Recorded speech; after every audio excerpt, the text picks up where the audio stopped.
ನಿಮ್ಮ ಹಳೆಯ ಚಿನ್ನದ ಒಡವೆನ ಅಧಿಕ ಬೆಲೆಗೆ ಮಾರಬೇಕೆ? ಆಟಿಕಾಗೆ ಕಾಲ್ ಮಾಡಿ 8880 ಅಟ್ಟಿಕಾ ಗೋಲ್ಡ್ ಕಂಪನಿ. ಇನ್ನು ಯಾದಗಿರಿಯಲ್ಲೂ ಕೂಡ ಕರ್ನಾಟಕ ಬಂದ್ಗೆ ಯಾವುದೇ ಬೆಂಬಲ ಸಿಗ್ತಾ ಇಲ್ಲ. ಎಲ್ಲರೂ ಕೂಡ ನೈತಿಕ ಬೆಂಬಲ ಅಂತಾನೆ ಜಾರಿಕೊಳ್ತಾ ಇದ್ದಾರೆ. ಬಿಟ್ರೆ ಎಂದಿನಂತೆ ಜನಜೀವನ ಇದೆ. ಕರ್ನಾಟಕ ಬಂದ್ಗೆ ಯಾದಗಿರಿಯಲ್ಲೂ ಕೂಡ ಬೆಂಬಲ ಸಿಗ್ತಾ ಇಲ್ಲ.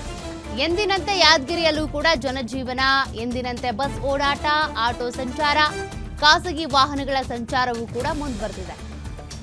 ಅಂಗಡಿ ಮುಂಗಟ್ಟುಗಳು ಎಂದಿನಂತೆ ಓಪನ್ ಮಾಡಿ ವ್ಯಾಪಾರ ವಹಿವಾಟು ನಡೆಸ್ತಾ ಇವೆ. ಯಾದಗಿರಿ ಜನರಿಗೆ ಬಂದ್ ಬಿಸಿ ತಟ್ಟಿಲ್ಲ.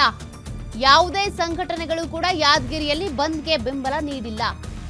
ಎಂದಿನಂತೆ ಶಾಲೆ ಹಾಗೂ ಕಾಲೇಜು ತೆರಳೋದಕ್ಕೆ ಅಂತೇಳಿ ವಿದ್ಯಾರ್ಥಿಗಳು ಹೋಗ್ತಿದ್ದಾರೆ. ಬಂದ್ ಬಿಸಿ ತಟ್ತಾ ಇಲ್ಲ ಯಾದಗಿರಿಯಲ್ಲೂ ಕೂಡ.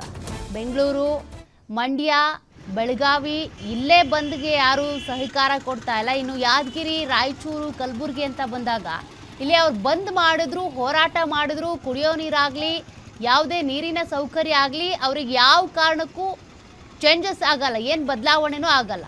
ಅಂಥದ್ರಲ್ಲಿ ಇವ್ರು ಕರ್ನಾಟಕ ಬಂದೋ ಏನೋ ಪ್ರತಿಭಟನೆನೋ ಕರೆ ಕೊಟ್ಟರು ಅಂದ ತಕ್ಷಣ ಅವ್ರು ಸಪೋರ್ಟ್ ಮಾಡಿದರೆ ಅವ್ರ ಜನಜೀವನದಲ್ಲಿ ಏನೂ ಬದಲಾವಣೆ ಆಗಲ್ಲ.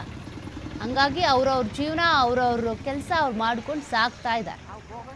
ಯಾದಗಿರಿಯ ದೃಶ್ಯಗಳನ್ನು ನೀವು ಗಮನಿಸ್ತಾ ಇದ್ದೀರಿ. ಆಟೋ ಚಾಲಕರು ಕೂಡ ಆಟೋ ಸ್ಟ್ಯಾಂಡಿಗೆ ಬಂದಿದ್ದಾರೆ. ಇನ್ನು ಬಸ್ ನಿಲ್ದಾಣಗಳಲ್ಲೂ ಕೂಡ ಬಸ್ಗಳಿವೆ. ಬಸ್ಗಳ ಓಡಾಟ ಎಂದಿನಂತೆ ಇದೆ. ಶಾಲಾ ಕಾಲೇಜುಗಳಿಗೂ ಏನು ರಜೆ ಇಲ್ಲ. ವಿದ್ಯಾರ್ಥಿಗಳು ಹೋಗ್ತಿದ್ದಾರೆ, ಬರ್ತಿದ್ದಾರೆ. ಅವ್ರವ್ರ ಕೆಲಸಗಳನ್ನು ಅವರೆಲ್ಲರೂ ಕೂಡ ಮಾಡ್ಕೊಳ್ತಾ ಇದ್ದಾರೆ.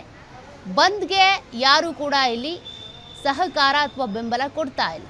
ನೀರಸ ಪ್ರತಿಕ್ರಿಯೆ ಅನ್ನೋದ್ರಿಗಿಂತ ಪ್ರತಿಕ್ರಿಯೆನೇ ಇಲ್ಲ. ಬಂದ್ ಇದೆಯಾ ಅಂತ ಕೇಳಬೇಕು ನೀವು. ಆ ಮಟ್ಟಕ್ಕೆ ಇಲ್ಲಿ ಎಲ್ಲವೂ ಎಂದಿನಂತೆ ನಡೀತಾ ಇದೆ.